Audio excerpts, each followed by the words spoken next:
Buenas noches, bienvenidos socias, socios del Club Taurino, aficionados a la segunda conferencia dentro de nuestra Semana Cultural de 2022. ¿Mes prop? ¿Y ahora se oye?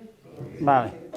Que tras las suspensiones de la pandemia para el club tiene esta Semana Cultural la misma importancia que cuando reaparece un torero añorado. Hoy nos honra con su presencia un matador de toros que desde su debut con picadores en 1978 ha estado en los ruedos más de 20 años.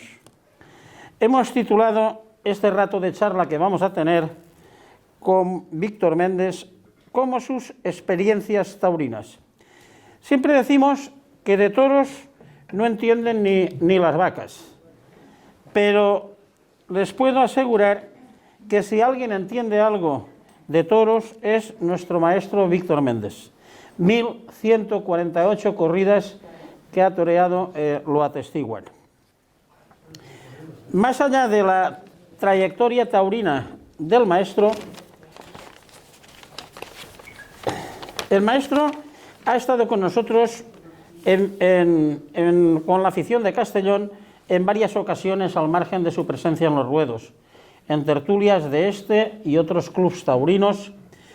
En la Sociedad Ateneo, aún recuerdo cuando nos escenificó en la Sociedad Ateneo con Vicente Castell, nuestro presidente en su día, y a la sazón entonces presidente del Ateneo, digo que nos escenificó la puesta en suerte de un par de banderillas en la tarima donde se estaba celebrando el evento.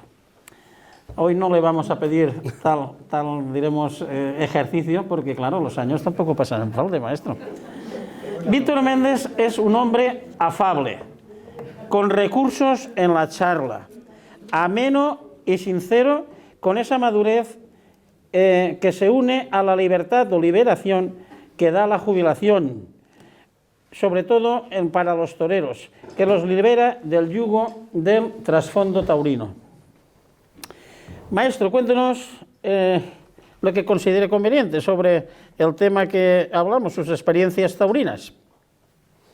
Cuando quiera. Muy bien, muy bien. Muchas gracias por tus amables palabras, Ramón. Bien, nada, en primer lugar agradecer y dar la enhorabuena por los 70 años del Club Taurino. O sea, yo creo que lo verdaderamente difícil y con el galopar y con la locura, digamos, evolutiva de nuestra sociedad, el hecho de que tengamos la responsabilidad de mantener durante 70 años un tema tan pertinente para algunos y tan claro y tan sensible para nosotros, es de agradecer desde el punto de vista no solamente del profesional, sino también, obviamente, lógicamente, del aficionado que me considero. Así que agradeceros sinceramente la invitación y al echar mano de esa frase hecha que se dice, recordar es vivir, estoy recordando y estoy viviendo. Castellón, no como actualmente, que alguna que otra feria trasciende ya dentro del panorama como la primera de la temporada importante.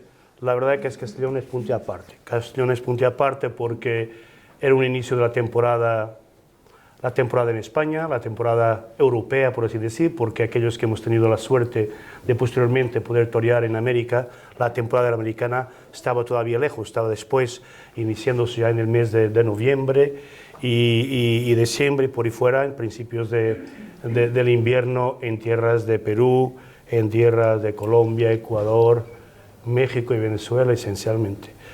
Pues mira, recordar es vivir. Y cuando los primeros contactos, yo dije, mira, no se trata de sentar cátedra, las realidades cambian de época para época y la cuestión es la capacidad que tenga cada uno de adaptación precisamente a esas mismas evoluciones y esa misma evolución. Y obviamente el toreo, dentro de esa perspectiva, como la miro yo también, un concepto de arte, de una amalgama de sensibilidad, de sensaciones y sobre todo del encuentro con la realidad y con una mística que que es difícil de poder explicar o filosofar sobre ella. La verdad es que el toreo ha tenido su evolución. Yo soy de una época en que el concepto contemporáneo en estos momentos, el concepto de la toreabilidad no existía. He tenido la dicha de poder vivir una época de transición en todos los sentidos, sobre todo aquí en España, la patria del toreo, el país de referencia como tal. Una época de transición a todos los niveles, social, económico, político, cultural, que trascendió posteriormente en el inicio del siglo XXI como algo a lo loco, digamos así. O sea, veníamos de las cosas muy bien encajadas en determinados sectores para una anarquía, por así decirlo, y he vivido también de una forma total y absoluta lo que fue aquello que consideramos en la época, en la ciudad más importante, pasa la expresión, que es Madrid, la capital del reino, como se costuma decir, de la movida cultural en Madrid, que trascendía para allá sobre todo de una búsqueda de una cierta libertad cultural. El mundo del toro lo acompañó, y lo acompañó desde la perspectiva de que los medios de comunicación se dilataron. Aparecieron sobre todo las televisiones privadas y de alguna forma se liberalizó mucho el contexto de esa misma información. La evolución fue constante, ¿no? Y fue brusca de alguna forma, pero había alegría de vivir, había dinero, y aquello era, la gente lo que quería era pasarlo bien. Los restaurantes se llenaban, las casas, los teatros se llenaban, los cines se llenaban, el ambiente, las plazas de toros era un boom, y aquello la verdad es que fue trascendental lo pagamos posteriormente. Pero la verdad es que fue una época extraordinaria que tuvo la dicha de vivir. Yo hice parte de una generación que, según algunos entendidos de la materia, decían que íbamos a revolucionar o que íbamos a traer ese aire fresco necesario al escalafón de matador de toros. Pero pasamos al lado muchas veces de una realidad, o sea que el toreo es un arte evolutivo, es un arte en que el humano, aquel que tiene la capacidad o el talento de dedicarse a ello profesionalmente y que sea blanco de la admiración de ese público o de ese aficionado entendido, que le aporte de parte del artista, de parte de ese torero, algo de motivador para que lo vaya a ver. La verdad es que no es lo mismo triunfar cuando eres un novillero sin picadores a llegar al nivel de la categoría de figura del toreo. Se conllevan tales circunstancias y tal necesidad de capacidades que condiciona mucho la evolución de cualquier joven que piense o desee llegar a ser alguien importante o que sirva de ejemplo de referencia en determinadas generaciones. Años 80, cuando llegué yo aquí, bien, yo venía, y ahora si me permitís, vuelvo a las raíces, a mi Portugal. A mis 16 años se dio una revolución en Portugal, la revolución de los claveles. Yo estaba preparado y con un proyecto de vida para iniciar mis estudios de Derecho. Y como sabéis, en general también, después de un cambio tan brusco y después de un encuentro con una realidad tan palpable como se ha vivido en esos años 70 en Portugal, concretamente el 75 y 76, que fue la intentona de la contrarrevolución comunista, la verdad es que las desigualdades, la combatividad, digamos, de argumentos y sobre todo de filosofía política salían precisamente de los institutos de enseñanza superior, las universidades. Y llegó un momento que la Facultad de Derecho luchaba contra la Facultad de Ciencias, la de Letras, aquello era una anarquía y nadie se entendía. Y yo siempre tuve el mundo del toro de alguna forma bajo un respeto tremendo. Yo lo viví y lo sentí en casa, por un gran aficionado, mi padre, que en paz descanse, que era un aficionado que me incutió precisamente esa pasión por el mundo de los toros, pero luego lo que yo estaba integrado en el ambiente que vivía desde joven era un caldo de cultivo, digamos, de relación continua, relación diaria con el mundo del toro. Villafranca de Xira está a orillas del río Tajo, es una zona altamente ganadera, donde, digamos, en un perímetro de 30 kilómetros tenemos 4 o 5 ganaderías de las más importantes del país, y sobre todo hablábamos de toros en los bares, en las tertulias, en las peñas, en sus fiestas anuales, concretamente en julio, en la fiesta del culete encarnado o del chaleco rojo, que es el chaleco que portan los vaqueros tradicionalmente en Portugal, y la feria de octubre. Y ahí empecé yo mis contactos con algo que era de una emoción tremenda, que te transmitía, es difícil de poder explicarlo por palabras, que era jugar con el toro en la calle, jugar con el toro en la calle. Entonces había una cuadrilla, yo y más 3 chicos de ahí, que nosotros 16 años jugábamos con el toro en la calle.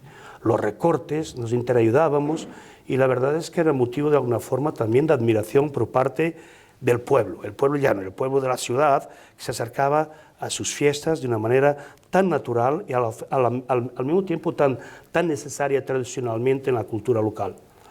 Y aquello fue apasionante, pero yo veía la perspectiva del toro dentro de esa proyección más profesional como algo tremendamente difícil, lo sigo mirando y lo sigo viendo, y muy lejos.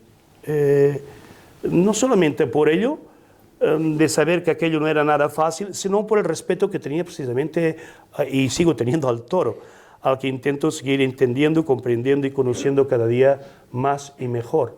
Pero me sirvió de mucho. Y luego, el hombre es él y sus circunstancias. Y la verdad es que pasó una cosa extraordinaria, que fue, mis primeros contactos fue con el matador José Julio, para de alguna forma entender un poco de la técnica del toreo, y posteriormente, cuando se da esa revolución y todo ese problema, estando yo ya entrando en la universidad, no lo veía claro seguir estudiando, y dije, vamos a parar un poco, y me metí en el tema del toro. Entonces, me aconsejaron más bien empezar como subalterno. Yo empecé un poco a la antigua usanza, o sea, como a finales del siglo XIX, o sea, que entrabas en la cuadrilla de algún matador de toros de Pustín o alguna figura, y posteriormente podrías llegar, si tuvieras cualidades para ello, a matador de toros. Pues yo empecé así. En el año 76 tomé la alternativa de banderillero profesional, y aquello fue un boom, porque la verdad es que en 3 meses toreé 50 y tal correa de toros, porque entre los artistas portugueses y las figuras que iban a torear desde España a Portugal, me llamaban, me contrataban. Yo siempre he tenido una gran facilidad, sobre todo con el tercio de banderillas, y al no hacer o no existir la suerte de varas en Portugal, sobre todo las grandes figuras del toreo que ahí iban, me contrataban, porque se aseguraba de alguna forma que yo clavaría al menos 2 pares de banderillas de castigo, lo que hacía con que el toro, o los toros que lidiaban entonces las figuras de ahí, pues se descongestionaran un poco más. Así que puedo deciros que yo hice parte de la cuadrilla de un Damaso González, de un Niño de la Capea, o del que fue mi padrino de alternativa, el maestro Palomo Linares, que en paz descanse también. Recuerdos imborrables, hasta que dentro de esa perspectiva del destino y las circunstancias, me llaman un día, abril, principios de abril, en que se iba a organizar una corrida de toros el día 11 de mayo en mi ciudad, de Villafranca de Xira. Una corrida de toros que habían permitido que fuera picada. El gobierno civil permitió que se picara, porque entonces, bajo autorización, se podía picar. Había una época también ahí que estábamos inclusive un movimiento intentando que en Portugal se consiguiera ultrapasar esa ley que prohíbe los toros de muerte. Entonces hubo un movimiento cívico, un movimiento de los aficionados en el sentido de poder rogar eso a base de coloquios, a base de conferencia, a base de presencia, para llevar después un escrito y un proyecto al Ministerio del Interior. La verdad es que la autorizaron esa corrida de toros y era una corrida de toros solo de matadores, del maestro José Julio, de un joven matador de toros que había tomado la alternativa Antonio de Portugal, y la presentación de un matador de toros venezolano que estaba intentando iniciar su carrera en España, Raito de Venezuela, de la bellísima ciudad venezolana de Maracay. Y mira por dónde me contratan para hacer parte de la cuadrilla de ese matador de toros. Y miren por dónde. Venía un taurino y un hombre extraordinario, con una personalidad aparte y taurina a la antigua, un mozo de espadas él, que era el mozo de espadas del maestro Francisco Romero López, del maestro Cruz Romero, más conocido como Gonzalito, y venía como apoderado de él. Y me vio banderillar, y me vio lidiar, y me vio torear, y se quedó sorprendido. Yo iba a lo mío, además, teniendo en cuenta que de alguna forma esa experiencia que tenía con el toro de la calle, luego con el toro de verdad, después de haber cogido un poco más de técnica, sobre todo y esencialmente con el capote, pues lo vi hasta fácil. Me servía mucho, sobre todo en esa otra perspectiva, más del conocimiento del comportamiento animal, porque al fin y al cabo el torear es también para allá de lo estético, para allá de lo ético, para allá de lo que todo queráis alrededor el toro. El mundo del toro tiene un horizonte amplio con respecto a opiniones, con respecto a acciones concretas sobre aquello que te pueden transmitir, pero la verdad es que el toreo en sí, estando en la cara de un toro, es al mismo tiempo un ejercicio de inteligencia y tiene que ver también con una sensibilidad directa. El hombre guarda en sí algo de primario y animal también. Y algunas veces te percibes si los toros son seleccionados o las ganaderías son seleccionadas para que los animales contesten a determinados estímulos, luego hay también la reacción del propio animal, esas carencias que se buscan, esa forma de desarrollar sentido muy rápido y todo eso. Entonces tienes que estar continuamente absorbiendo la información que te da el toro para acoplarte a él y así haber unión y poder crear algo de bello, que es la faena emotiva, la faena técnica, la faena estética. Hay tantas cosas, hay inclusive la faena teatral. O sea, entonces es tan amplio y tan dinámico al mismo tiempo el toreo, cuando estás delante, que nos permite absorber todas esas reacciones, esos comportamientos y al fin y al cabo esas decisiones. Pero decía yo que entonces me vio Gonzalito, pero nosotros nos tenemos que ahora mismo situar en el tiempo. No existía la Comunidad Económica Europea, las fronteras estaban bien delimitadas, yo tenía el servicio militar que lo hice al final, fui teniente de caballería, fui oficial de caballería porque me obligaron a hacer el curso de oficiales milicianos a causa de ¿cómo se dice?, de mi capacidad intelectual, de mis estudios. Y formación ya universitaria.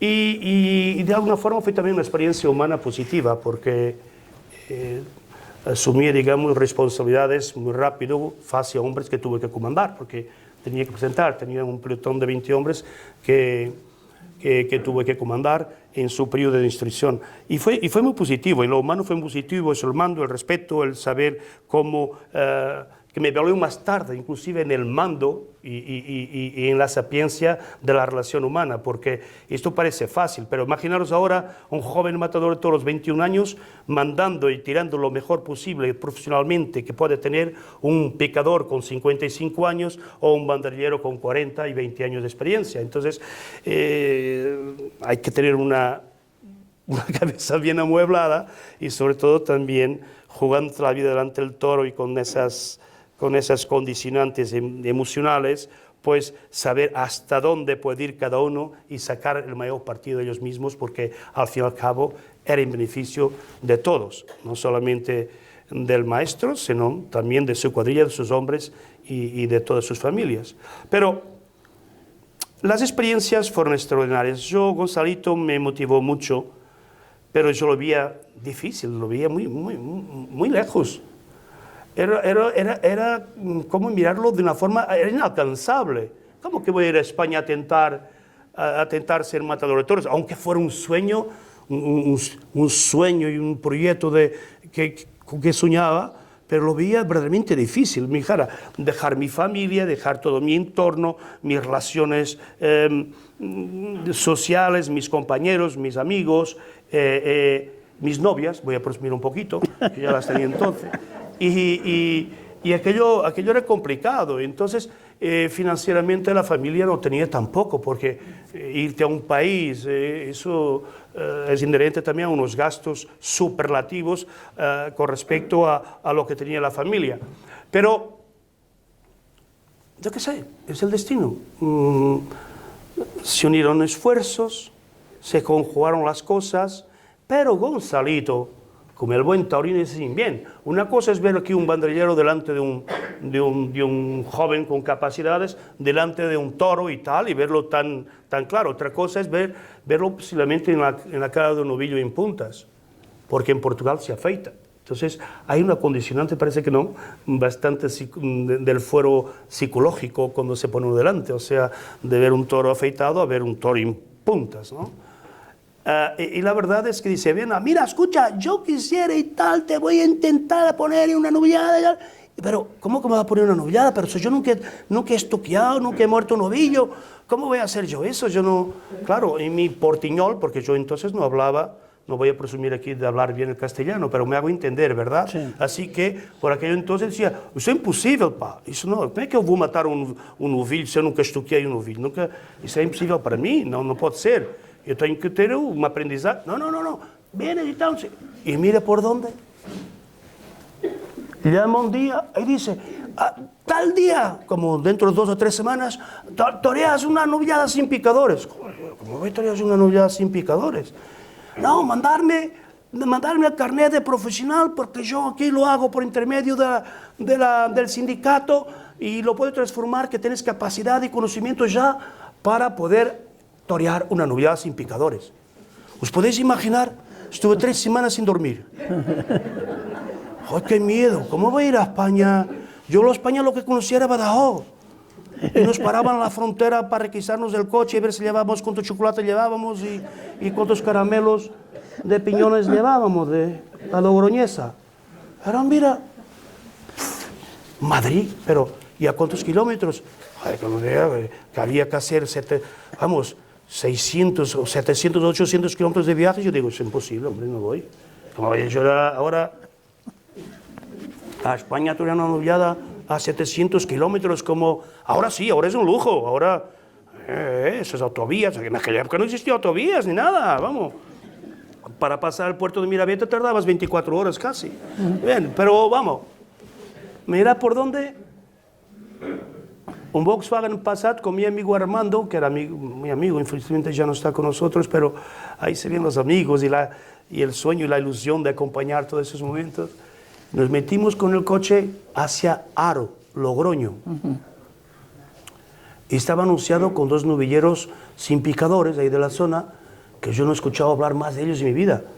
Pero la verdad es que llegó a Haro y todo aquello era sorpresivo para mí. Yo llevaba... Entonces toreé con mi traje de banderillero, traje humilde, pero traje de torero. Y entonces a la época existía un hecho que es importantísimo. En mi generación todavía se llevaba, o se tenía por tradición, llevar en la cuadrilla siempre 1 o 2 banderilleros viejos. Hombres con experiencia, hombres que te transmitieran sus conocimientos y que fueran constantemente un punto de partida, de enseñanza al joven torero. Ahora no, ahora con las escuelas de toreo, aquellos que no siguen la carrera o no tienen la posibilidad de ir más lejos como profesionales del toreo, se acoplan ahí en la categoría de subalternos y de banderilleros, toreros obviamente, pero son gente joven. O sea, las escondidillas hoy en día vemos gente con 20 y pocos años muy jóvenes. En aquellos años llevábamos hombres con 50 años. Y entonces todavía en aquellos años existía también socialmente digamos, algo de que era triste para algunos, porque para poder sobrevivir de la profesión en el campo de los subalternos no se había hecho todavía el acuerdo de la seguridad social. Entonces muchas veces los profesionales estaban ya casi sin poder, obligatoriamente toreando hasta los 60 años, que era la edad, y entonces más tarde con los protocolos que se consiguieron y los acuerdos, los profesionales del toreo a partir de los 55 años, al ser considerados como profesión de riesgo, tienen derecho a la jubilación. Pero en aquellos años no era así. Y yo me acuerdo que mi preocupación cuando llego a Madrid y me encuentro con Gonzalito, viene el querido y recordado Paco Domínguez, ese banderillero ya con experiencia, y él y yo muy serio, entre que no se hablaba bien castellano, sino ser buenos días, café con leche, no sabía hacer más o poco más, y gracias, que está muy bien decir gracias muchas veces, pero la verdad es que el hombre me veía con cara de preocupado y dice, ¿estás preocupado? Te veo como, ¿estás preocupado por qué? Y yo, que yo no maté nunca. Oh, eso es fácil. Me decía él, eso no es complicado, tú tranquilo, tú la muleta por delante con la espada y te tiras encima. Parece fácil. Eso es una realidad. Os juro, yo nunca había estoqueado un novillo. Y ni un novillo, ni una vaca, ni un toro, ni nada. Y solamente el peso de la espada, ya aquello no lo veías. Llego ahí a Haro, un ambientazo. Yo en mi vida había visto unas peñas, un ruido, los tíos de aquí, aquello lleno, un ambientazo que se vivía. Yo os voy a decir que cuando fue aquello fue aquello fue en septiembre del 77. Y entonces, aquello digo, eso que es una alegría. Venga, sale el novillo. No veas, los novillos me ayudaron, colaboraron, pasa la expresión. Y entre las banderillas, arrimarme, pegaron 2 o 3 volteretas y llega el momento de la espada. Y entonces el tío, ya sabes, ahí cortito y tírate encima. Buah, me pegaron 2 volteretas fuertes, pero las metí a la espada. Y corté 4 orejas y un rabo. Algo milagroso, no me lo podía creer. ¿Cómo va? Me querían dar ya y me sacaron a hombro y todo aquello. Y aquello, ¿sabe lo que consiguió aquello? Consiguió que la motivación que tenía se multiplicó por 100. Era locura. Yo ya lo que quería era venir a torear a España. Porque en Portugal ya no valía. Aquello lo veía yo como, entre comillas, una mentira. Entonces, aquí está, vengo a España. Una lucha. Al final se conjugaron las cosas. Y objetivamente se conjugaron las cosas dentro de la perspectiva de tener algún dinero para poder, digamos, vivir y llevar por delante mi proyecto. Entonces,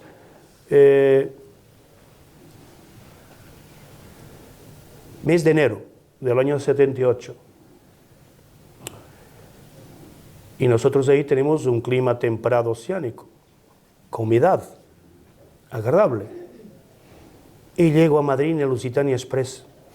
Y llego a Madrid un día, tal día, como por la mañana de un 8 de enero de 1978, con 4 grados bajo cero. Me caché nada más. ¡Qué frío! Y Gonzalito me metió ahí en una pensión. Y pasaron 8 días y fui 3 días ahí a la casa de campo, porque decía que era donde se encontraban los jóvenes que querían ser toreros a tentar, con el frío. Y ahí debajo de los árboles a torear de salón. Me cacho nada más. Las orejas, la nariz, los dedos, vamos, todo, encogidito. Y no veas qué forma tan pasional, qué forma tan bonita, tan verdadera. Qué manera de soñar, o por lo menos entre nosotros, pero para mí, soñar con la perspectiva del futuro, de ser figura del toreo, de ser un torero importante, porque... Y me acuerdo que para mí fue un shock brutal de encontrarme con una realidad que era la siguiente. Yo tenía 19 para 20 años. 20 años. Vamos, así los 20 años al mes siguiente, en el mes de febrero. Y veo a chavales con 15, 16 años, toreaban. ¡Oh, cómo toreaban! hombre, de salón. Pero torear de salón será algo importante, la colocación, buscando las distancias, hablándose entre ellos. En la época se hablaba mucho de ir al pitón contrario, lo que hoy en día ya no es tanto. Entonces, aquello, yo aprendía de ellos. Era subyugante, era pasional. Yo tenía, yo no sé, esa voluntad, esa fe en mí mismo, pero al mismo tiempo era tan corto de conocimientos y de experiencias en lo profesional, porque al fin y al cabo lo que había desarrollado era lo más puro, era, digamos, lo más natural, que era aquello que venía de las calles, del pueblo, de furtar un poco el toro, aquello pasa, y ay, chinta, tal, buscando el pitón contrario, perdiendo los pasos, ganándole el pitón contrario, porque ya de alguna forma era una forma de enganchar al toro y poderle, era el hecho de poder, porque hace 50 años al toro había que poderle quizás más, no solamente el hecho de dejarlo pasar o dar el pase, sino poderle sometiéndolo. Y eso era lo mío, pero luego me encontraba con esa expresión estética de cada uno, y era maravilloso. Entonces yo asimilé todo aquello, y a la segunda semana viene Gonzalo y dice, mira, torero, tú aquí no haces nada. Tú aquí no haces nada, en invierno no hay nada, no hay campo, no hay nada, vas para Sevilla. Para Sevilla. Venga, para Sevilla, pues un sueño Sevilla, pues. Joder, la vida, vamos para Sevilla, pues voy para Sevilla. Otra vez de tren, para abajo, hasta la estación de Córdoba. Ahí, a orillas de ese bellísimo barrio y pueblo, tan de pueblo y tan enraizado de la cultura sevillana, que es triana. Entonces llego a la estación de Córdoba y a mí estaba esperando Antonio. Antonio, digamos que era un señor encantador, un hombre a la antigua, de esas gente de formación a la antigua, muy serio, muy pulcro, muy digno, pero que no entraba en bromas, ¿me entiendes? O sea, entonces yo llegué y cuando lo vi muy serio, no, torero, ¿qué tal? Pues mira, te voy a llevar a casa de aquí de la señora Gertrudes, que es la madre de los maletillas. Joder, pues muy bien. Lo conocía, y Antonio era el brazo derecho del maestro Romero. El hombre que llevaba las cuentas, el hombre que trataba de todos los asuntos inherentes a sus relaciones, a la logística y todo eso, y era una persona extraordinaria, y que gracias a Dios él mismo me la metió en mi camino. Entonces es un recuerdo, porque infelizmente ya no está, pero un hombre que ahora mismo pues me emociona, porque me enseñó cosas de lo humano, de la relación, y es siempre grato eso.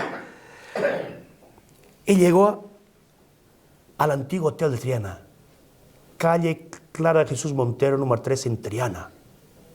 Un antiguo hotel donde vivía gente humilde, tenía piso bajo, piso alto, una grande plazoleta con unos naranjos, llamada Azahar y todo eso. Y una niña muy guapa, en el primer piso, Rosito, que era más guapa. Y la tía Gertrudes. Y tía Gertrudes era una vieja, digo vieja con ese cariño. Siempre nos ganaba y siempre nos cataba la carenta cuando jugaba las cartas.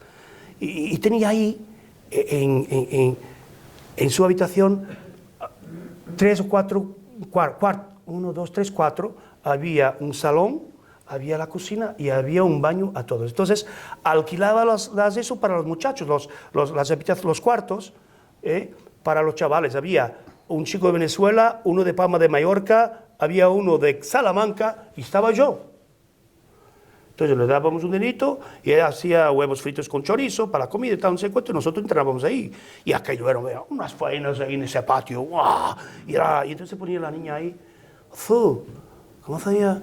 Ozu, recito, ¿a qué tan guapo estos toreros, Y yo te digo, chiquilla, ¿qué zarcillo más guapo tienes hoy? Te has puesto muy guapa, A ver.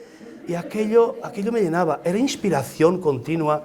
Esa Sevilla es puntia. La verdad es que Sevilla tiene un encanto, o sea, se respira unos perjúmenes diferenciados, diferentes, entonces estaba muy inculcado el tema del toro en todo, en su vivir diario, en su social diario de Sevilla. Entonces, me acuerdo que un día me ven Antonio y dice, mira, Víctor, escucha, yo hablé con Canelo, yo no sabía quién era Canelo, y que puedes ir a internarte ahí a Santi Ponce, a la placita que tiene ahí. Yo no sé quién es Canelo, no sé qué está la placita y tal, no sé cuándo. Y digo, ¿y dónde está Santi Ponce? Y coño, Santi Ponce estaba a 6 kilómetros a pie. ¡Jo! Para ir a internar, nada. Aquello estábamos cortos de dinero y entonces había que internar. Yo me levantaba a las 6:30, 7 de la mañana, iba a pie hasta la placita de Canelo. Canelo era un banderillero que llegó a salir con el maestro Pau Camino, de tercero, un gran puntillero, y que con su afán y su afición había construido una placita de toros ahí, excavando.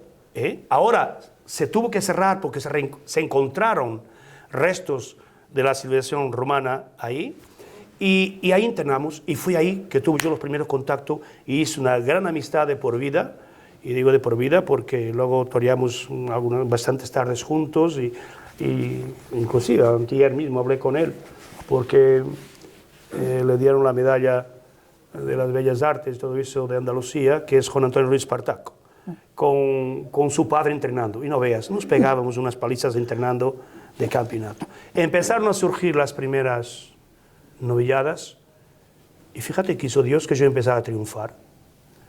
Y llegó ese año de 78, y antes tuve la dicha y la gran suerte de poder desde el principio conectar y contactar con figuras del toreo. Señores, eso sí que es punto y aparte. O sea, cuando tienes esa dicha de contactar directamente y poder escuchar, aprender, acompañar y casi idolatrar figuras del toreo tan dispares en su arte, en sus tauromaquias, como un maestro Curro Romero y como un maestro que fue mi verdadero maestro y mi referencia, que fue Francisco Rivera Paquirri, ya os podéis imaginar. Es que era punto y aparte. Entonces, hay que dar gracias a Dios y hay que estar agradecido por ello. Y sobre todo por la grandeza humana y de los grandes toreros y figuras y referencias que eran. Yo quería echar a volar, es verdad, pero tenía esas referencias. Yo me acuerdo del placer que no era muy común el maestro Romero ir al campo a hacer tentaderos porque no le gustaba. A él lo que le gustaba era andar y coger el capote solamente para cogerle los vuelos, como decía. Ese pecho por delante, colocado aquí. Y entonces se había anunciado un año, 4 o 5 tardes en Sevilla, y quiso hacer algo de campo. Y entonces yo, como ya tenía carnet de conducir y tal, lo llevaba en el coche al maestro. Corrito Puya, el banderillero, iba con nosotros también. Y claro, yo salía a las segundas vacas. Y el maestro salía esa vaca, dijo, casi las paraba, casi siempre Curro Puya. Cuando las paraba, salía el maestro y daba sus 3 lances, salía ahí, se regustaba en él mismo y en su toreo, pero con una hondura, con algo que parecía tremendamente simple del maestro Romero. Y aquello era maravilloso, pero lo que era más maravilloso era que yo tenía unas ganas tremendas de torear y de pegar moletazos y poner a aquellos animales y ponerlos ahí junto a la pierna, oliéndome. Y el maestro Romero era todo lo contrario. Era 15 muletazos, y salí de ahí y decía, vale, yo. Digo, ¿cómo que vale? Pero se está empezando ¿viste la vaca? Vito, venga, mi alma, coge la muleta, venga a ver, Y venga, yo me pegaba unas hartadas de torear. Vale, no, era un gusto. Ese año fue un gusto. Luego, posteriormente, Ramón Alvarado, tío del maestro Francisco Rivera Paquirri, llegó un día a Gonzalito y dije, porque el maestro me había visto, no sé, una novillada, y dijo que el maestro, que Paco quiere que el chiquito el portugueseño ese, que vaya allí a Cantora. Como que me llaman ellos, sí, que vaya a Cantora y tal. Y ahí sí, señores, que viví yo experiencias inolvidables, cosas que por más que yo intente transmitiros, no se puede expresar por palabras porque el maestro Paquirre era punto y aparte. Para allá de toda la parafernalia que sucedió después de su muerte y todo aquello, era un fuera de serie, era un pura sangre, era un hombre con unas condiciones extraordinarias, que estaba viviendo problemas emocionales muy fuertes en su intimidad familiar, y que de alguna forma yo sentí, siendo yo bastante joven, tenía 21 años, sentí en él que había encontrado en el toreo su escape. Y entonces había como una venganza en eso, en el toreo, una venganza. O sea, era donde pasaba, desde que se despertaba hasta que se acostaba, todo su tiempo, entrenando. Y además era odioso verlo, y todo lo contrario al maestro Romero, era odioso ir al campo con él, porque hasta que una vaca no le oliera o no le rozara con los pitones las piernas, no estaba satisfecho. Era el ejemplo de ese toreo de total y absoluto dominio, ¿no? Porque para allá de eso, después era un tío espléndido en su magnificencia, digamos, física, humana y de presencia. Era un tío cautivador, era un tío, la verdad esa es la palabra, torero a la antigua. Y viví cosas fantásticas con él, no solamente en el campo, sino también internando una vez, porque perdió él, porque falló él, jugando al front tenis, le gané una partida y casi me mata. Vamos, aquello era increíble, nos levantábamos a las 7 de la mañana y antes de desayunar íbamos Cantora, cogíamos la carretera, subíamos la subida a Medina Sidonia, dábamos el circuito junto a la casa consistorial de Medina Sidonia, bajábamos Italia, Cantora, y entonces desayunábamos unos 6 kilómetros entre andar y correr. Era un fuera de serie. Y luego tuve la oportunidad inclusive de torear a su lado, y era un maestro de maestros, fue un torerazo, o sea, gusto o no gusto su tauromaquia, pero yo no me lo creía, inclusive cuando pasó la tragedia de su muerte no me lo creía, pero el toro está ahí y es el destino de cada uno, para la grandeza mismo del toreo. Pero eso me tocó a mí vivir, y la verdad es que fue extraordinario. Entonces yo me vi metido en una generación de jóvenes novilleros extraordinarios, y que conllevaba que precisamente la opinión de los entendidos o de aquellos que eran los críticos taurinos de la época, extraordinaria peara de jóvenes novilleros que va a dar y va a revolucionar el escalafón. Pero como esto es tan elitista y tan selectivo, el toreo, pues el 98% se quedaron en camino. Y no quiere decir que de esa generación no haya yo visto y disfrutado de tauromaquias y de toreo extraordinario. Me alegro, me recuerdo ahora mismo de un Mario Triana, de un Águila Granada, sí, que llevó aquí 2 cornadas muy fuertes, aquí precisamente en Castellón, de novillero todavía, con un novillo de Geraldo Almira, con don Fernando Jardón, cuando llegó a ser empresario aquí, don Pepín Jiménez, don Pepe Luis Vázquez hijo, al que intentaron de alguna forma poner en un pedestal y quitar la posición que tenía el maestro Romero en Sevilla. Le dio 3 o 4 novilladas, y una de las últimas cortó 2 orejas a un novillo de Juan Pedro, y parecía que efectivamente Sevilla se reencontraba en esa tauromaquia que trascendía de los Vázquez, ¿no? de la riata de los Vázquez, ¿no? Que traía de ahí. Pero la verdad es que luego el toro, señores, el toro es otra cosa. Y luego la capacidad también psicológica y el afán de superación de cada uno. No quiere decir que mi querido, que es un tío encantador, Pepe Luis Vázquez hijo, no tuviera esas mismas capacidades, pero no, ciertamente que no, porque se sería contrario, porque contra hechos no hay argumentos. Ciertamente que no, para estar al más alto nivel de elitismo. Lo dieron todo e intentaron quitar de su trono a Curro Romero, y sin embargo aquello no resultó. Pero viví momentos de novelladas verdaderamente. Me acuerdo de uno que apareció ahí también dando cartas ya más o menos en ese toreo de poder también, que era Pedro Castillo. Hicimos un Águila Granada, Mario Triana y un torero que yo recuerdo con cariño especial y que con su muerte nos marcó a todos, que fue José Cubero el Chillo. Fuimos contemporáneos y infelizmente pasó lo que pasó.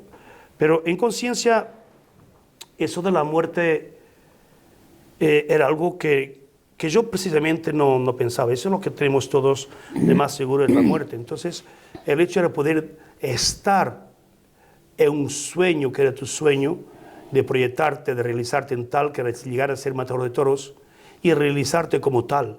Entonces, más que nada, era una afirmación, era una realización de tú mismo, era engrandecerte a ti mismo, superarte a ti mismo, intentar serlo mejor todavía tú mismo.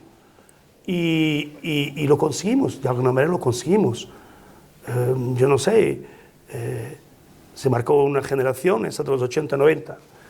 Y precisamente por el hecho de que esto es tan elitista y tan selectivo, que esa generación de novilleros se han quedado por el camino. Entonces, ¿quién rompió a la muerte de José Cubero el Chillo? Que llevaba, sí, ese llevaba sello de figura, y ya lo estaba metiendo. Y yo, en el año 81, fui considerado el novillero triunfador de la temporada grande, de toda la temporada de la Monumental de Barcelona. Y me preparaba, de alguna forma, habíamos hecho una temporada importante, había ganado un ambientazo en Francia, sobre todo porque Francia seguía salvaguardando, como hoy en día, la seriedad de las novilladas muy serias, y yo había estado muy bien, había triunfado en Mont-Marsan, había triunfado en Bayonne, en Dax, en Vic-Fezensac, en Ashmo, mismo por el sur, en Palavas, todo eso, en Rodois, había triunfado en todas esas novilladas, tanto en el sudeste como en el sudoeste francés, y tiene un ambientazo, la verdad. Y fijarse por dónde me llama a finales de la temporada del 81 don Pedro Balañán. Yo había ido a la antigua Plaza de Toros de Vista Alegre a entrenar y me acercaba siempre al centro de Madrid sobre las 2 de la tarde, después de pasar la mañana entrenando, y llego al antiguo Hotel de Vitoria, que era punto y aparte, ahí junto a la cafetería Simeón, punto y aparte, reunión de la gente del toro de esos años. Y veo a Gonzalito eufórico. ¡Hey, torero! ¡Tenemos una noticia acojonante! Yo digo, ¿qué pasa, Gonzalito? Mira, se me está poniendo los pelos. ¿Qué pasa? ¡Ay, qué alegría! Mira, que don Pedro llamó. Don Pedro llamó por teléfono y que se quiere tomar la alternativa en la Merced. Que se quiere tomar la alternativa, aunque fuera a finales de temporada. Hombre, en septiembre. Joder, Gonzalito. Joder, ¿cómo? Coño, la madre es que no. No, Gonzalito, no, por Dios, no, claro, qué alegría. Que todo. Joder, y don Pedro Balañán tenía el detalle de darme la alternativa, la Monumental de Barcelona, metido en el cartel de figuras del toreo, en su última reaparición del maestro Palomo Linares, y de testigo el maestro José María Manzanares con una corrida de toros de Carlos Núñez. Pero ¿ustedes imagináis lo que era eso? Ustedes no lo estáis imaginando, ¿eh? No, ustedes no estáis imaginando. Es muy difícil poder explicarlo. O sea, dentro del contexto lo que era, además, había como un aporte de continuidad histórica del toreo a pie en Portugal al tomar la alternativa en Barcelona. Precisamente porque el 11 de agosto de 1974, un toro del Río de la Gitana había herido mortalmente al matador de toros José Falcón. Y hubo ahí una generación, yo fui el 20º matador de toros portugués, hubo ahí todo un tiempo, figuras, en que surgieron algunos novilleros portugueses, pero aquello no cuajó, no funcionó. Entonces, aquello era de alguna forma histórico. En la misma Plaza de Toros, donde había muerto José Falcón, un cartel de figuras del toreo, un joven matador de toros portugués. Joder, pero mira, se pusieron los dioses del toreo, los duendes, llámalo como quiera, a favor. Todo se conjugó como si fuera algo predestinado. Es que, de verdad, hay veces que es difícil de poder explicarlo. Yo entonces no perdí tiempo mucho en pensarlo, pero era un sueño. Aquello era un sueño. Y luego más tarde, ya inclusive después de la retirada, de estar inactivo, porque uno no se retira nunca, en realidad siempre está ahí metido dentro, y vivo, latente. Pero, ¿cómo narices se conjuga todo eso? Que un empresario que era entre los más importantes del momento, si no, con él y con don Manuel Chopera, estamos algunos lozanos ahí por detrás, Cámaras ya estaba ahí medio olvidado, pero eran ellos que mandaban en el toreo. ¿Cómo es que don Pedro Balañán llama? ¡Ay, qué referencia! Entonces, estoy de tal forma grato a ese señor, y luego pues fue la empresa que me llevó siempre, pero fue algo que fue inolvidable. Inolvidable fue de tal forma que, joder, imagináis, yo era novillero puntero, pero nunca había estado en un Ritz y dormir casi en sábanas en una suite ahí medio... Jolines. Entonces, el Ritz, el coche de cuadrillas ya hasta las trancas, como se dice. Vamos. Y llega ese día de soñado, ¿no? 13 de septiembre de 1981, en la Monumental de Barcelona. Había un ambientazo, y otra vez los dioses se pusieron de acuerdo. Tenemos este lote, pero demuestra que es capaz de solventar la papeleta. Corté 3 orejas y salí a hombros por la puerta grande. Entonces, es un sueño, aquello, estabas fluctuando ahí en la nube, y aquello hasta parecía fácil, pero salía. Pero no me puedo olvidar los 4 naturales que vi pegar a José María Manzanares, que en paz descanse, y lo digo en positivo, aunque sea un adjetivo que parece caer mal, la soberbia, la impronta de una figura del toreo como Paloma Linares, que no se quería dejar ganar la pelea y se arrimó a su edad ya de avanzada al segundo toro para cortar una oreja. Entonces, todo aquello se ponía de acuerdo. Y mira cómo se ponía de acuerdo, que fue un boom. Joder, Méndez, el portugués, toma la alternativa, corta 3 orejas, sale en Barcelona al lado de las figuras del toreo. Grandioso, pero ¿y dónde están las corridas de toros? Para después no hay corrida de toros. Los carteles estaban todos hechos, hasta el Pilar. Y mirad por dónde lo que pasa. Mi querido, considerado, respetado maestro Francisco Ruiz Miguel cae ese mismo domingo herido, el día de mi alternativa. Cae herido y cogí 4 sustituciones suyas y una más de un otro matador de toros que también estaba herido. Y de las 5 corridas de toros que toreé desde septiembre hasta la Feria del Pilar, salí 3 veces a hombro. Triunfé con la corrida de Guardiola, una tía, porque el maestro Ruiz Miguel tampoco iba con los de Núñez. ¿Me entiendes? No dominan esas cosas. Y los pedazos de corrida de toro, hasta salir a hombros al lado de Antonio José Galán, el recordado Galán, en Jaén. Y aquello fue brutal. Entonces me quedé con ambientazos. Y ahora hablamos de la historia del toreo, porque en ese año mismo trasciende con gran taurino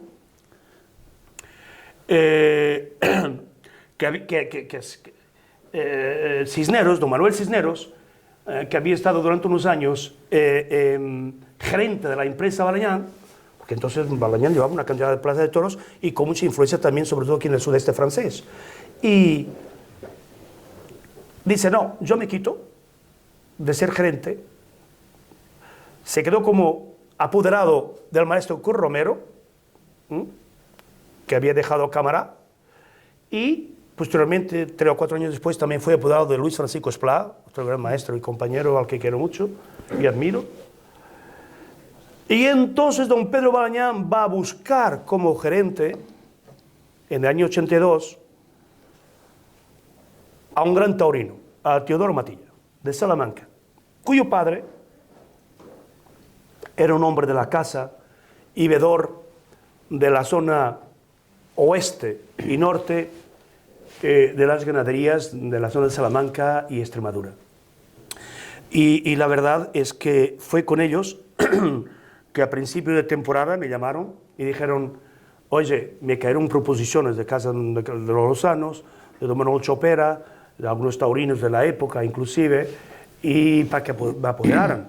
Porque yo en esa fase de transición, Gonzalito era dentro de su humildad grandioso, pero dentro de su misma humildad tenía esa capacidad de ser y de considerarse él mismo sin capacidad para el trato directo con las grandes empresas. Entonces Gonzalito llamó a un gran taurino de San Sebastián, don José María Recondo, que fue apoderado de Antonio José Galán y del maestro Miguel Márquez, para que me ayudara a los contactos de la temporada. Y entonces fue él que me llevó hasta la alternativa. Y eso, mira, pues nada, pues se no se trata de apoderarte. Tú lo que tienes que hacer, Víctor, es ¿quién te ha ayudado? ¿Quién te ha abierto las puertas? Don Pedro Balañá, pues sí tienes, pues háblalo claro. Pero yo, hombre, yo con la cabeza funcionando, escuchar esto para que veáis lo que es el destino. ¿Cómo lo hago? ¿Cómo no lo hago? Tenemos una reunión entonces con el recién contratado, entre comillas, don Teodoro Matilla como gerente de la empresa, en el Hotel Miguel Ángel de Madrid. Don Pedro Balañá, Gonzalito, yo, Teodoro Matilla. Mira, Víctor, ya sabes, el maestro, el señor Pedro Balañá habla, Víctor, oye tú, que tenemos la intención, ¿tú crees que te podemos apoderar? Yo no, pues claro que sí, don Pedro, será un honor, será un placer. Sabrá usted que tenemos otras ofertas, pero mire usted, yo tengo que asegurarme, porque en esa época, cuidado, que estamos hablando ya del año 82, y empezaba el verdadero boom de esa transición, de la época de transición en España. Y había un ambientazo, que las plazas se llenaban y aquello estaba caliente para toda esa década de los 80 y hasta mediados finales de los 90 pues, sucedió así. Aquello fue algo extraordinario.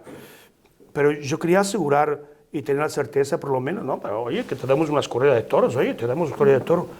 Pues si me das una corrida de toros, don Pedro, ¿por qué no me hace usted una exclusiva de 50 corridas de toros? ¡Oye, Teodoro! Y Teodoro siempre callado. ¿Pero qué dice? Pero 50 corridas de toros es mucho, ¿no? Hombre, don Pedro, se tiene confianza en mí, yo lo único que quiero es llegar más lejos todavía, y aquí estoy, y llegamos a un acuerdo. Mira, se puso la discusión, hablamos, y yo os puedo decir que en la época fue un contrato grandioso para mí, porque yo estaba tieso, no tenía, yo creía en mí, no sabía, yo quería conquistar aquello, pero inclusive de alguna forma el dinero era lo de menos, pero luego fijarse cómo son las cosas. Hice el contrato a 2,5 millones de pesetas de la época, que era un tacazo de dinero. Había alrededor de entre el 13% de apoderamiento y los gastos de cuadrilla y afines, había más o menos 1 millón de pesetas, que era mucho dinero, aún así, de gastos.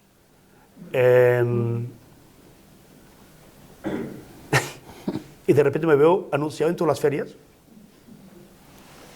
Y digo yo, pues bien, ¿sabe lo que ha pasado? Pues ha pasado una cosa que le toca las narices, pero fue realidad. Toca las narices porque ahora, claro, el dinerito. Empecé en Castellón y me fue bien el principio de temporada. Corté oreja aquí, llego a Valencia y corto 4 orejas a una corrida de Vitorino.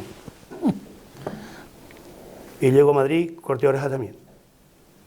Y aquello nada. Y entonces ellos tenían el contrato conmigo hasta 50 corridas de toros a 2 millones de pesetas y me empezaron a vender a 3. Y a 3 y pico, sobre todo para Francia, donde yo tenía un ambiente y donde señalaba la plaza. Entonces, la verdad es que hubo una interayuda y la empresa es así. O sea, los empresarios tienen que estar mentalizados a ganar y a perder. De la misma forma, si yo no funcionara, a lo mejor al final del año me echaban. Y no, y duramos pues 16 años, 17 temporadas como apoderado, en que tuvo la dicha de torear esas 1.148 corridas de toros entre todo el mundo taurino, Francia, España, Portugal y toda la América Latina, pero la verdad, se ha dicho, es que lo más gratificante fue poder haber toreado al lado de todas las grandes figuras de la época, mismo aquellos que volvieron en esa generación, los 80-90, a los toros.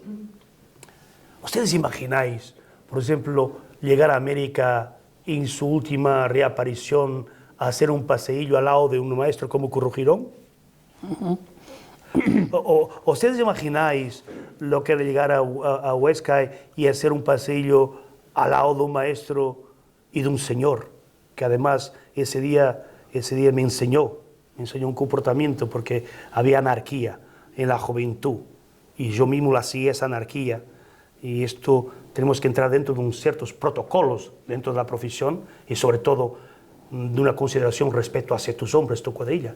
O sea, en aquella época caímos un poco en anarquía. ¡Ya está bien! ¡Quita! ¡No le piques más! Y hacíamos inclusive que el propio público cayera encima de tus hombres, aquellos que te estaban ayudando. Y de repente ves a ese maestro y señor Manolo Vázquez. Así, sí.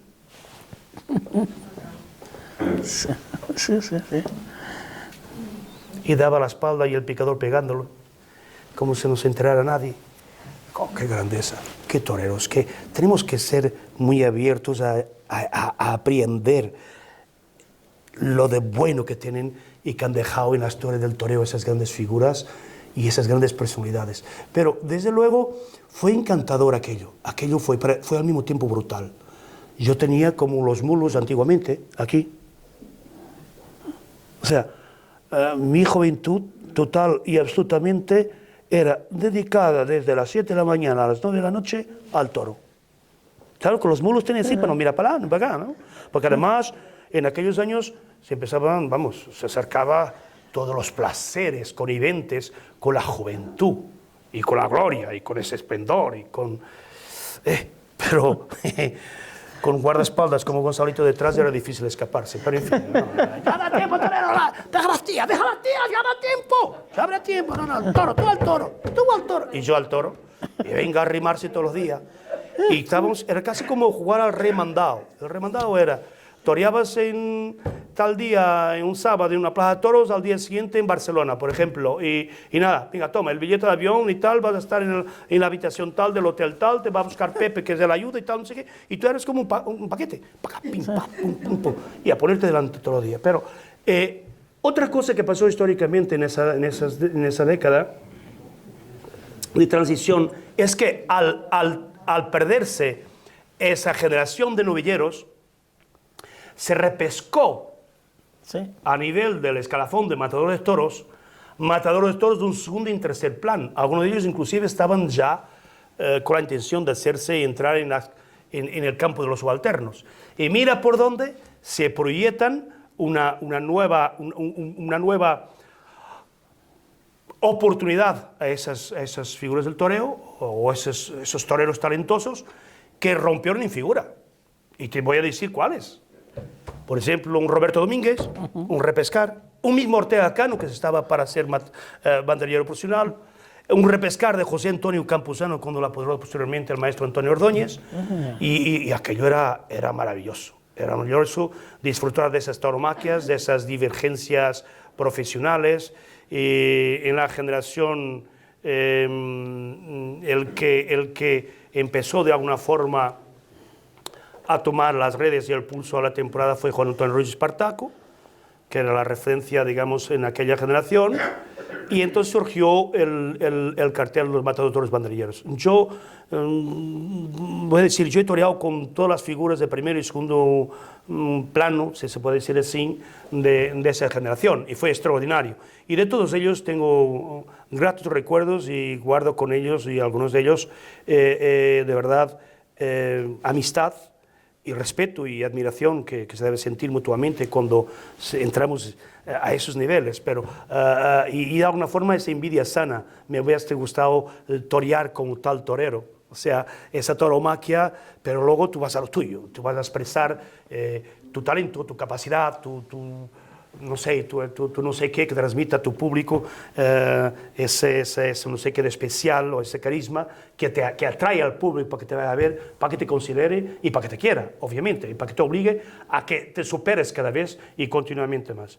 Pero con todas esas figuras de toreado, ya en la recta, un poco en la recta final, en los años 90, aparece un torerazo de que tengo el orgullo personal de ser amigo, además hablamos muy a menudo, que fue Paco Ojeda, que estableció para mí, fue el que trascendió un poco en la evolución del toreo, y no creo que se le haya dado méritos o que se haya respetado, o por lo menos que se haya encumbrado de alguna forma, porque ha sido un torero tremendamente importante, sobre todo dentro de la evolución del mismo toreo que conllevó a la actualidad, o sea, esa tauromaquia absoluta y total en redondo, el toreo en redondo, pero muy fijo, muy atarrachado y con mucho valor, permitiendo que años más tarde pues, surgiera también una grandiosa figura del torero como en la actualidad lo es José Tomás. Pero es la historia que tengo para contar.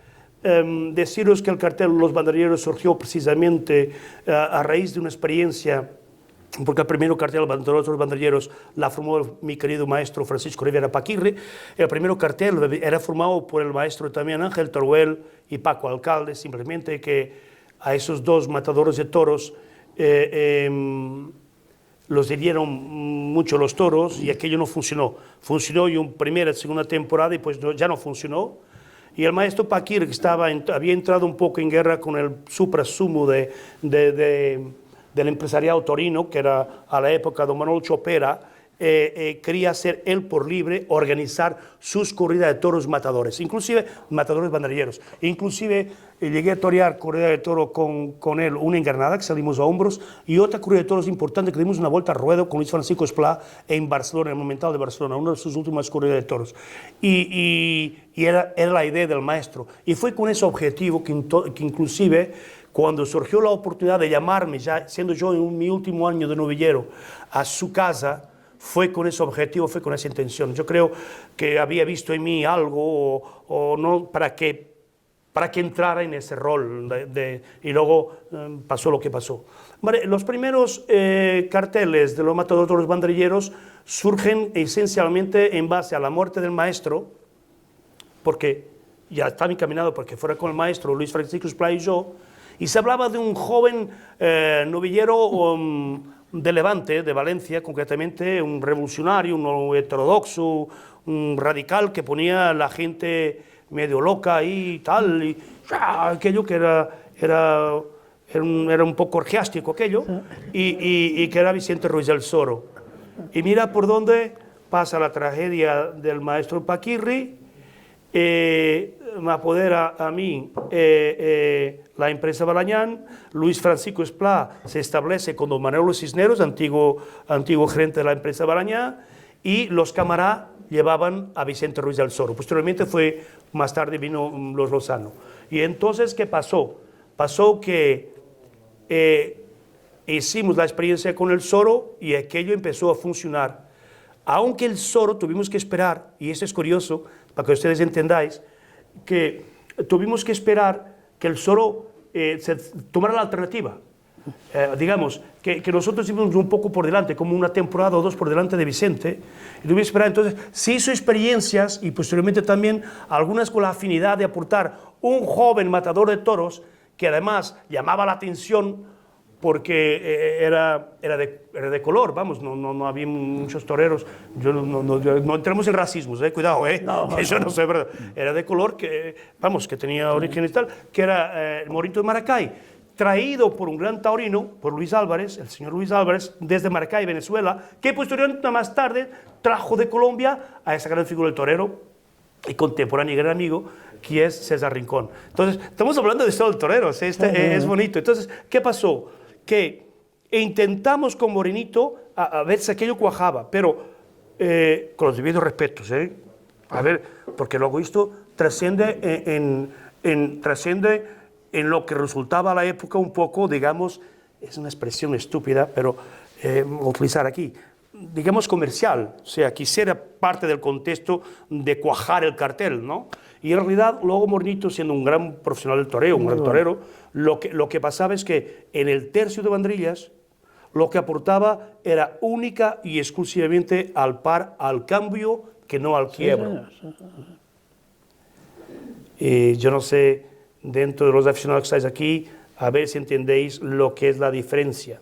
O sea, a lo mejor voy a tener que intentar demostrarlo, pero Moreno, es usted fíjate, muy dueño. además lo discutimos y hablamos dentro de nuestra juventud, porque inclusive dentro de los escritos y de los maestros que a lo largo de la historia del toreo habían sido banderilleros y grandes banderilleros, no terminábamos de entender de verdad esa diferencia entre el par al cambio y al quiebro.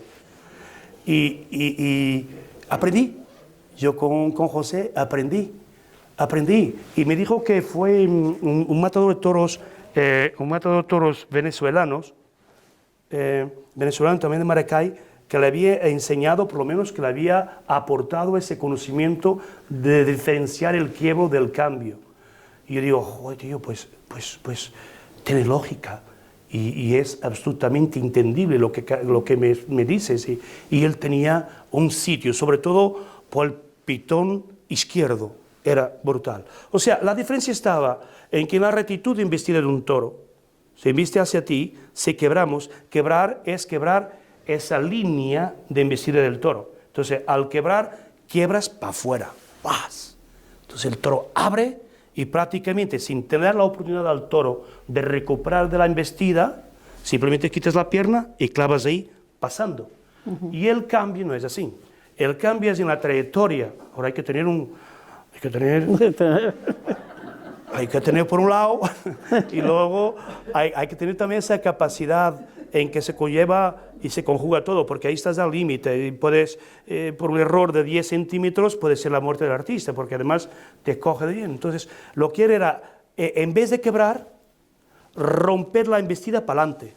O sea, tú rompes la embestida, o sea, la trayectoria del toro, pero haces un engaño para adelante. Entonces, es como un cambio. Y entonces, si el toro viene ahí en carrera, y tú haces ese cambio para adelante, le das al toro esa capacidad de salir de su trayectoria y volver a entrar y reunir en la cara. Y es lo que hacía ese tío. Por eso llegaba a la gente. Sí. Y era impactante. Y era lo que tenía de verdad. Lo que tenía de verdad en el fondo como ese. Por tanto, el quebrar al cambiar. Entonces, el cambio era como un engaño hacia adelante y reuniéndolo en la cara para salir. Entonces y se diferenciaba por eso. Pero mira por dónde aquello no resultaba tan compacto con él. Y de repente surgen las primeras corridas de toros banderilleros con Vicente Ruiz del Soro y no podéis imaginar aquello. Aquello iba a rompecaldera, aquello era la hostia. Aquel tío era una máquina, era una bomba. Y además lo hacía todo, era feliz. El Soro era feliz con él, con la pulga, con la mosca, con la gente, con molinillo. Y no, pero a ver, andamos atrás de utopías, de cosas que son prácticamente la pureza del toreo, la sensibilidad del toreo, la postura del toreo, el temple del toreo, la perfección del toreo, como es el arte en sí misma o el desarrollo estético de un determinado individuo podrá ser 100 o 150% perfecto, es imposible. Entonces, y de repente encontramos a Vicente Ruiz del Soro que simplemente era feliz estando en la cara del toro. Entonces hacía lo suyo, para acá, para allá, jugaba con el toro para acá. Además, era brutal, era contagiante. Era contagiante. Como era contagiante la frescura, que claro, cara a los clasicistas y a los amantes de una tauromaquia más lo que era tradicional dentro del contexto de la pureza y ortodoxia del toreo, un Espartaco. Entonces Espartaco, que era un gran estuqueador, aunque pasaba ahí de puntitas, pero un estuqueador tremendo, o sea, que era importantísimo, cuando ligaba un toro no se le escapaba, ¡bum!, ya está. Pero hacía el toreo de una forma, y llegó un momento que aquello parecía fácil. Además, ni se ensuciaba el traje. Tío, una gota de sangre que le pasaba para acá, para allá, el corte de pelo, la gente. Yo me acuerdo de una corrida de la beneficencia en Santander, con Roberto Domínguez. Yo había triunfado en la feria, él y yo, cartel de 9 billetes, y mira, y cuando terminamos de hacer el paseillo, ¡Espartaco! ¡Espartaco! O sea, había como una, ¿cómo decir? Colectiva, como una cosa colectiva en el público, algo que es difícil que, mira, Espartaco hacía, ¡así! Y todo, ¡ole! No, me cago en qué, ¿cómo es posible eso, tío? Joder, se nos lleva la ventaja ya por delante este tío. Que ya te puedes tú arrimar, me decía a mí Roberto. Me cacha nada más. Y abría el capote y estaba Juan Torre Espartaco. La sonrisa. Pero era bellísimo y hemos pasado momentos extraordinarios en América y todo eso. En aquellos años también se vivía algo que dejó de existir. Éramos una familia... Era una familia los toreros, éramos una familia taurina. Entonces íbamos a América y quedábamos todos en feria de Iñaquito, en Quito, Ecuador, una de las primeras ferias de la temporada antes de ir a Lima, a Hacho. Entonces siempre parábamos en el Sheraton, en Hacho, y siempre parábamos en el Intercontinental en Quito. Y entonces entrenábamos juntos, hacíamos partidos de fútbol, jugábamos, nos divertíamos, había un respeto y luego cuando salía el toro, cada uno a lo suyo y arrimándose. Y fue una época esplendorosa, grandiosa y tuve la dicha de pasarlo verdaderamente bien.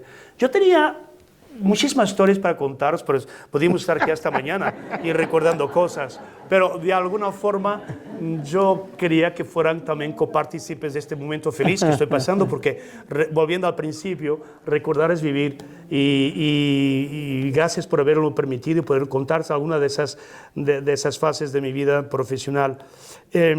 Duro es tener que considerar ese momento como trascendente importante, que es el momento de una retirada de un torero. Chapó a aquellos, como mira, me acuerdo ahora de mi querido amigo y respetado y admirado Juan José Padilla, que en 99% de los casos lo que sufrió ese torero con él es para retirarse del toreo. Entonces, es punto y aparte en la historia del toreo, y va a quedar la historia del toreo como tal, porque sabía ya uno en la historia del toreo que era el desperdicio, se que tiró el ojo, el hecho de una cornada tan fuerte y tan desagradable, tan cruenta, tan visible diariamente al espejo para un torero, hay que tener una fuerza psicológica, física y una integridad como profesional del toreo extraordinaria, punto y aparte. Pero decía yo que con respecto a eso, pues yo tengo 19 cornadas, 5 de ellas fuertes, pero he estoqueado unos 3.000 toros, y comparativamente lo que me aportó el toro, lo que me dio, lo que me hizo realizar, llegar a considerar y respetar la afición que me admiraba y que me respetó y que después inclusive de haberme retirado del toreo veo con muestras de admiración y cariño y de respeto todavía, es extraordinario y es bueno. Pero llegó aquello ya no iba. Mi pierna izquierda empezó a fallar. Después del toro de Vitorino de partirme la safena y las 8 cornadas que tenía en la pierna, había una baja circulación sanguínea, muchas veces inclusive la pierna me falla. Después de otra corrida de toro, de otro toro de Vitorino en Almendralejo, en los gemelos, el pie izquierdo empezó a quedarse con fibrosis en los gemelos y no permitía que el pie hiciera la articulación total para impulsar potencia. O sea, a nivel de la medicina, yo estoy diagnosticado con tener de 5 a 6% menos de fuerza en mi pierna izquierda. Y los toros eran todos los días iguales. Y entonces empecé a debilitar mi propia confianza y seguridad en la cara del toro. Y es cuando empieza a llegar y a trascender esa desconfianza, y aquello ya no era igual. Y pasó de ser un placer el torear a ser una preocupación. Y entonces me retiré joven del toreo. Toreé esas 1.148 corridas de toros, pero por el número también, porque hice parte dentro de ese contexto que se vivía en esa generación de los 80-90, pero me retiré con 39 años de la profesión activa. Y ya está. Así que nada, agradeceros vuestra atención y sobre todo los buenos recuerdos que he tenido también acá y una jornada que recibí aquí también en Castellón, un puntazo que fue, pero sobre todo los buenos momentos que hemos vivido y en consecuencia y generacionalmente de poder disfrutar hoy aquí de esos recuerdos y poder recordarlos, ¿no? Muchas gracias. Venga,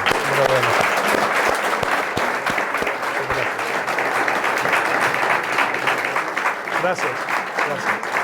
Bueno, yo tenía el recuerdo de la charla que tuvo en el Ateneo con Vicente Castell, que la hemos comentado hoy al mediodía, y él tiene un recuerdo de las reboleras. Aquí tienes gente que integra esa peña y que sí, él tenía, nos ha preguntado por vuestra peña y sé que lo trajisteis aquí y yo asistí entonces con otros del Club Taurino y sabía que por supuesto Víctor no hacía falta mucho soporte para estar porque él solo llena esta plaza, porque lo que hemos escuchado ha sido prácticamente, a mí me ha hecho recordar todos mis recuerdos del toro, como que con detalles, además con esa capacidad de síntesis que tienes, con esos pinceladas de cosas que no conocemos del mundo del toro, porque las has vivido tú, lógicamente. Nosotros vivimos los momentos de la plaza, pero no vivimos sus entrenos, sus sentimientos, y Víctor los expone.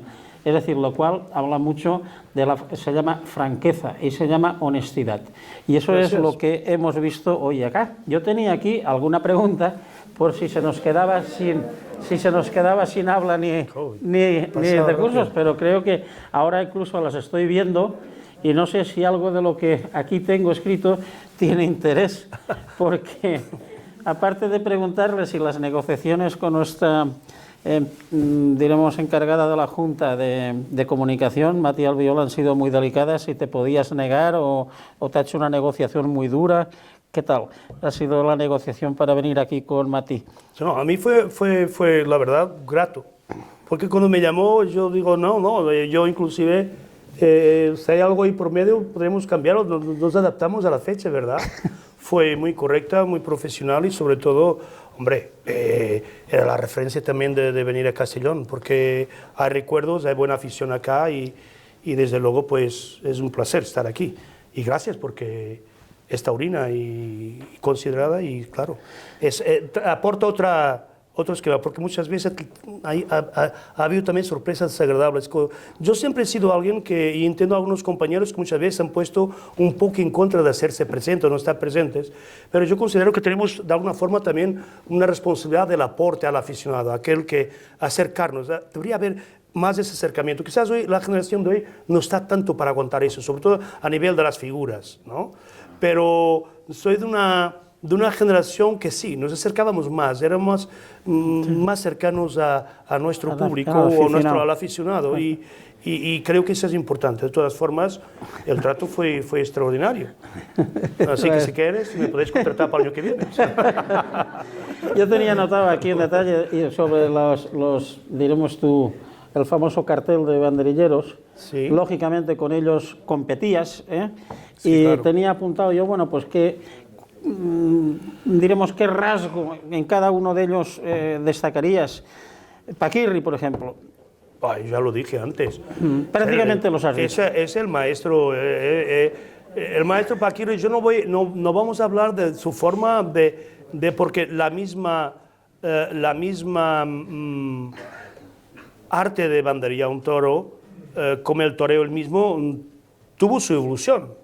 O sea, en el siglo pasado, o sea, el siglo XX,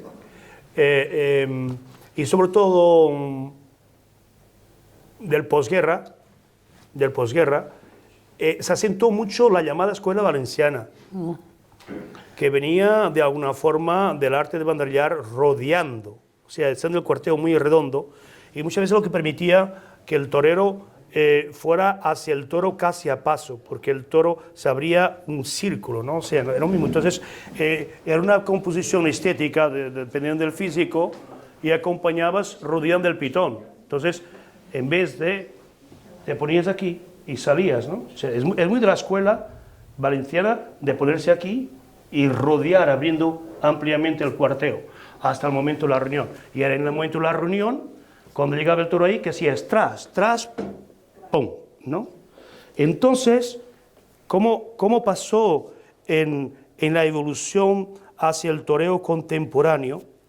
Que inclusive en sus diferentes fases fuimos viendo que de pasar de un toreo sobre las piernas y hacia arriba, pasamos hacia un toreo más sobre los brazos y manteniendo la postura, hasta pasar a una tauromaquia, sobre todo aquella del posguerra, con la lasitud y la muleta retrasada y del aguante, donde el reencuentro en esa misma evolución del toreo con el monstruo, con Manolete, ¿no? Entonces era aquí, y muy trágica esa tauromaquia, pero había que tener mucho valor porque no se trataba de aquí avanzar, era una tauromaquia más preferida, pero muy intensa, porque había que aguantar el toro de ahí a aquí pasando por ti. Sí. Entonces, eso para la época era algo, ¡guau!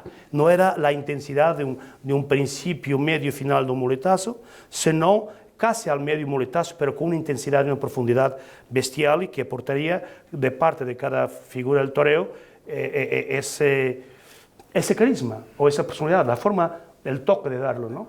Y poco a poco, el toreo, por la misma selección del toro, nos fue permitiendo afrontar. ¿Cuál es la mayor verdad que se puede tener en el toreo o el hombre? Natural de su corazón y sus partes en la dinámica del peligro. Entonces, te afrontas de ese toreo en que hay que ir a buscar al toro que te permite traerlo, te permite transportarlo, te permite despejarlo y continuar ligando. Comparativamente a mi época, o a la enseñanza, o el desarrollo del toreo de entonces, la diferencia aquí era que nosotros, a finales de los 70, nuestro toreo era un poquito de 3/4, pero ya se empezaba a querer traer el toro desde ahí. Entonces, se empezaba desde ahí, y lo que hacía era que al romper el toro, al final del muletazo, lo que le buscábamos era el pitón contrario. Sí, y hoy en día, con base en la nobleza, oye, esto no es quitar, estamos hablando, el toro sigue teniendo el mismo peligro. El toro mataba en el siglo XVIII, XIX, XX, XXI y seguirá hiriendo gravemente. Tener la oportunidad, no es el peligro. Estamos hablando del concepto de ese que podemos entenderlo como más verdad, ¿no? Más verdad. De la misma forma que hay mucha gente que dice que pasando el pitón del toro estás casi como mandando el toro hacia las afueras. Y no es tanto así, aunque tú lo que haces es de alguna forma embeber el toro acompañando, y eso que es ya un tópico del toreo ortodoxo, que es cargar la suerte. Entonces el muletazo sale metido, pero cargando la suerte, en este caso por el derecho, cargar la suerte al pitón contrario.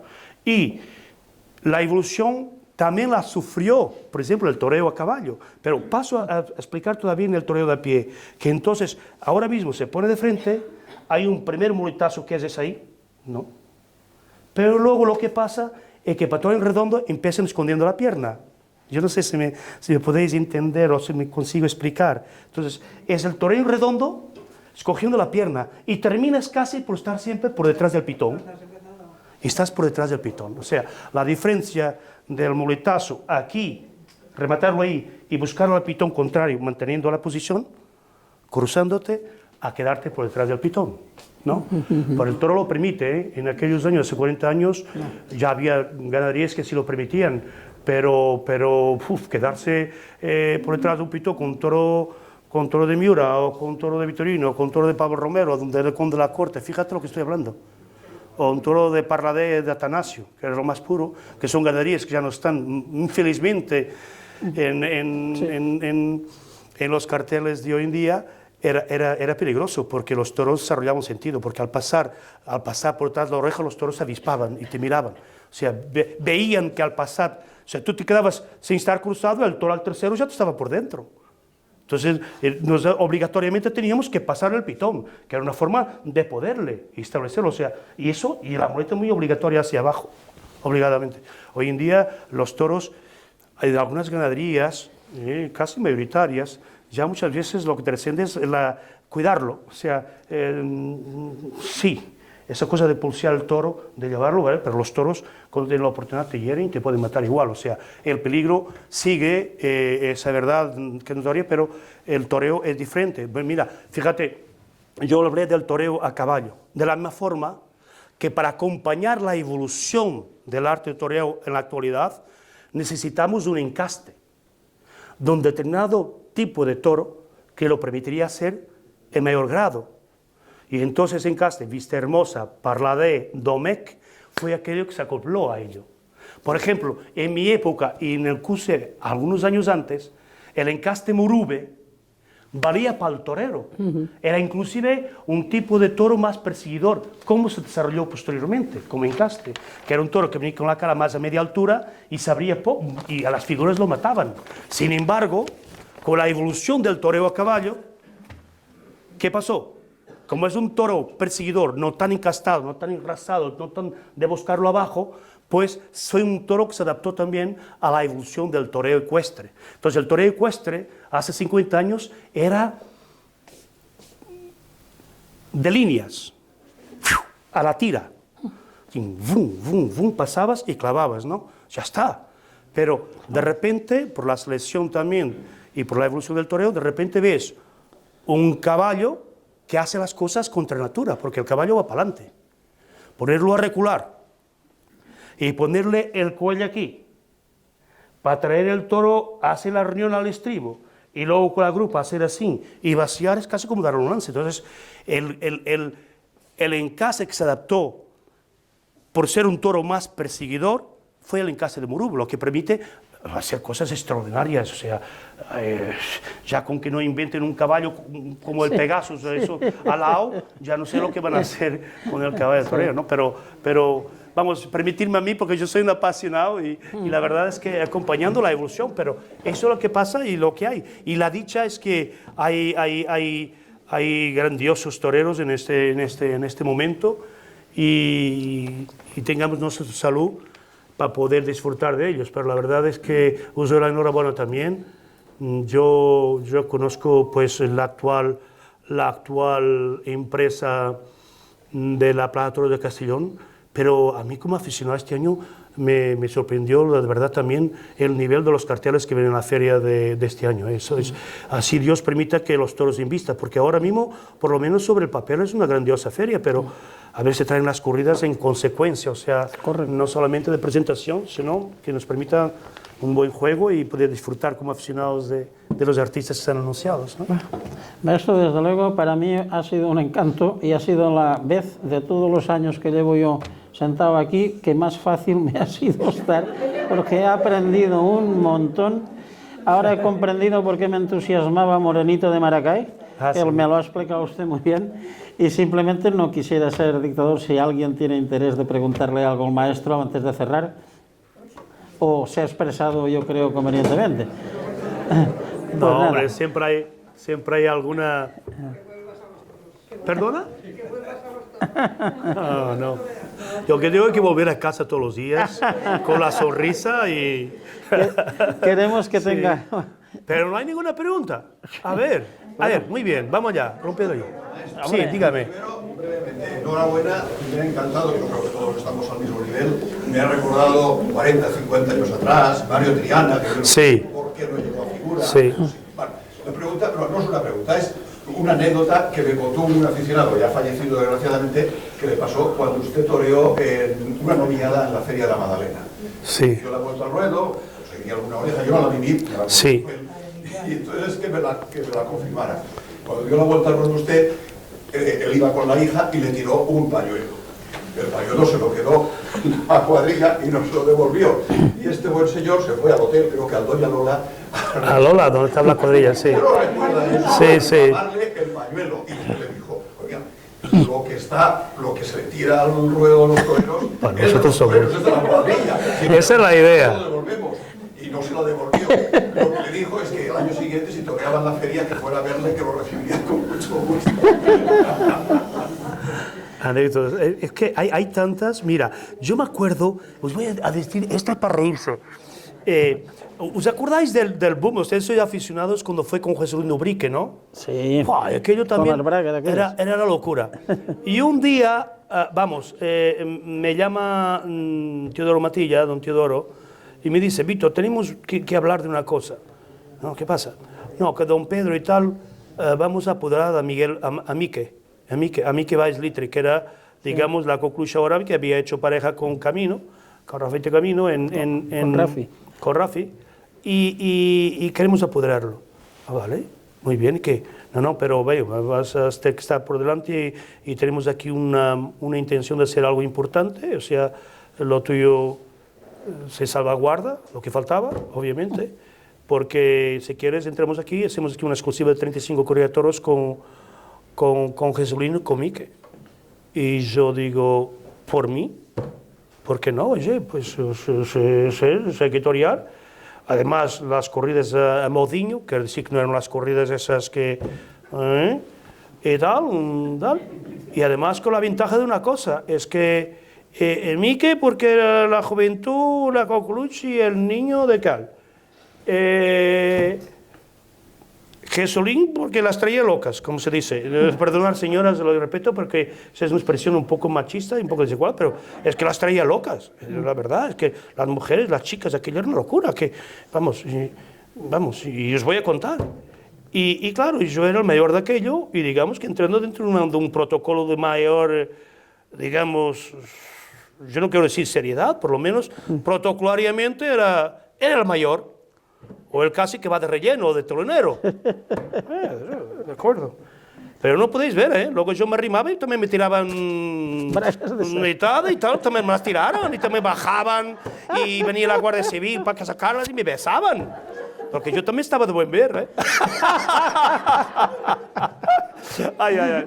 Esas son las vertientes, pero pasó esto, no veas qué gracioso, ¿eh? Que además fue una fase que no ibas tan forzado, porque toreabas corridas de toros, que de antemano ya entraba en ese concepto de la toreabilidad, que después don Juan Pedro Domecq, un gran ganadero, un gran señor que tuvo también la dicha, pero que la toreabilidad, que es decir, yo fui educado en mis principios profesionales de toreo, de que el toro sale el toro. Está el torero, y dependiendo de las circunstancias, virtudes o no virtudes para el torero del toro, te tienes que adaptar a él y darle la vuelta y someterlo. Esos eran mis principios. Y de repente, con eso de la toreabilidad, te anuncias con esta corrida de toros y sabemos de antemano que 50% o 60% de la corrida de toros va a investir. Entonces, va y viene. Entonces, se diferenciaba mucho de esos principios, de esos conceptos, pero la verdad es que esas corridas de toros, mira, además, vuelvo atrás, estoy recordando cosas. Una de las cosas que más me costaron de asimilar, vosotros sabéis la fuerza que tiene que tener uno cuando siente que hay algo que no es correcto, que están haciendo algo que no te lo mereces, o sea, algo... A ver, el señor Camará, apoderaba entonces a Pepe Luis Vázquez, hijo. Y él estaba, esto ya fue el último año de mi como novillero, esto fue en el 81, fue en el 81, mi último año de novillero. Y nos llama también... Y claro, yo no me estaban llamando porque además Camará no me quiso poner en Valencia, siendo yo un torero banderillero y todo eso, y estando entre los novilleros punteros, porque Camará estaba con la Plaza de Toros de Valencia y consideraba que Gonzalito fue una de las personas influyentes para que el maestro Romero dejara Camará y se fuera con don Manuel Cisneros. Entonces, como yo estaba, Gonzalito estaba conmigo, no fui a Valencia y lo pagué. Sin embargo, como había el interés, ¿qué interés era? Oye, este es novillero puntero, pues ya está, vamos a organizar aquí unas novilladas y le vamos a dar 3 novilladas al chico al portugués, porque también trae muchos aficionados de Portugal y tal, y le damos. Entonces, me dicen que me daban 3 novilladas, y las 3 eran Albuquerque, Olivenza y Ayamonte. O sea, en la raya. Sí, sí, sí. Bien. Venga, yo venía como novillero puntero y venía a torear unas novilladas. Ya había hecho en Madrid también con una novillada. Además, un toro de nuncio me había pegado una cornada, me había atravesado el muslo derecho. Ya venía, digamos, un poco sobado del tema, ¿no? Jolines, tío. Y yo venía a torear toros. Tanto que el encontronazo del paso de novillero a matador de toros no lo sentí tanto. O sea, de repente te ves con un toro, con un par de toros en el Pilar, en el año de la alternativa, con 600 kilos de guardiola, y tampoco me arrimé como loco y le corté una oreja a cada toro y hombres por la puerta grande. Pero lo que yo quiero decir es que en ese momento venías con una mentalidad poderosa y sobre todo con una técnica que no era esa técnica que pues por evolución, que era del mimo. Primera novillada, Albuquerque. A caballo, Don Álvaro Domecq. A pie, Víctor Méndez por delante y Pepe Luis Vázquez. Se llenó aquello. Una placita muy chula, muy de pueblo, muy bonita, muy blanca, muy extremeña. Y un ambientazo. Jolines, no veas. Una novillada de Torre Estrella, así. Y yo venía de... Se toreaban con los ojos. ¿Tú lo hacías así? Y aquello iba. Y yo venía de... Y ver aquello y después... Yo venía de aquella... Y de repente aquello era... ¡Wow! Era como un redescubrir del placer de torear. Y aquello me influenció mucho. Venga, 4 orejas y un rabo. Pepe Luis Vázquez, una oreja. Bien. Vale. Olivenza, una de Juan Pedro. Con un torero muy técnico y muy poderoso, que es el responsable actual de la formación de figuras del toreo, como han salido de la Escuela de Toreo de Badajoz. Luis Reina. Un gran profesional del toreo, un gran conocedor del toreo, de la técnica del toreo y poderoso. Entonces, enfrascados en lo mismo, vamos. Y salió a hombros don Luis Reina y mi Menda. Y se fue de vacío, porque luego a la hora de la verdad, no es que con 3 o 4 muletazos, esos recortes que hacía ese Pepe Luis Vázquez, sí, ese trincherazo aquí y tal, impactaba. Pero cara a lo sustancial de lo que era la faena, aquello no redondeaba. Pues todavía estoy esperando la novillada de Ayamonte. y se dio con Pepe Luis Vázquez. Para que veáis que, o sea, inclusive, hombre, esto es duro decirlo, ¿eh? Y lo puedo decir ahora y argumentarlo. De estar sentado en negociaciones de feria y con empresarios y con representantes de otros toreros y esos mismos señores condicionar muchas veces el futuro inmediato de ciertos toreros. ¿Me entiendes? Entonces es muy duro lo que estoy diciendo, pero es así. Entonces, y como hay la otra vertiente que es, ¿ustedes os habéis dado cuenta, por ejemplo, que las 3 grandes casas o entonces que mandaban el toro, de vez en cuando se hacían? Sí. Pero como tenían ahí el pastel, el gâteau, se venía alguien de afuera que venía a molestar o quería, como pasó posteriormente con 1 o 2 figuras del toreo, se juntaban, hacían unidad para que, exactamente, frente común. Y luego también de una época en que el apoderado era alguien presente como administrador también, a pasarse en esa época de finales de los 60 a tener el apoderado convencional tal como nosotros lo entendíamos, el empresario y el apoderado del apoderado. Entonces, si el empresario está interesado en determinado artista, el apoderado en conformidad, pues negociaría con el empresario. Y de repente los empresarios eran ganaderos, empresarios, representantes, Y apoderados. apoderados, todo. Entonces se cerró el río, eso condiciona mucho. Es como las gasolineras. Antiguamente, yo me acuerdo que en los años 70 parábamos en una gasolinera para meter gasolina, gasoil, era lo que había. Y ahora tienes panadería, bollería, refrescaría, café, mercería, aguas y tal. Y nada, y si quieres el azúcar y aceite para el coche, no sé cuánto, para ti, para acá, Y y, te tienes pones- de todo. Entonces te y quedas te pones impresionado. gasolina con tú. eso. ¿Tú me entiendes lo que quiero decir? O sea, un poco ese ambiente, pero es una realidad. O sea, es una realidad. Bueno, si os parece, vamos a parar, porque este hombre no es que sea formidable, es que no más. Muchísimas gracias, maestro. No, ha sido un gusto. Un placer Queremos que estar con tenga vosotros. un pequeño recuerdo del Club Taurino de esta noche Muchas que hemos gracias. pasado tan agradable con usted. Vale, pues muchísimas gracias, Ramón. Enhorabuena a vosotros. Muchísimas gracias.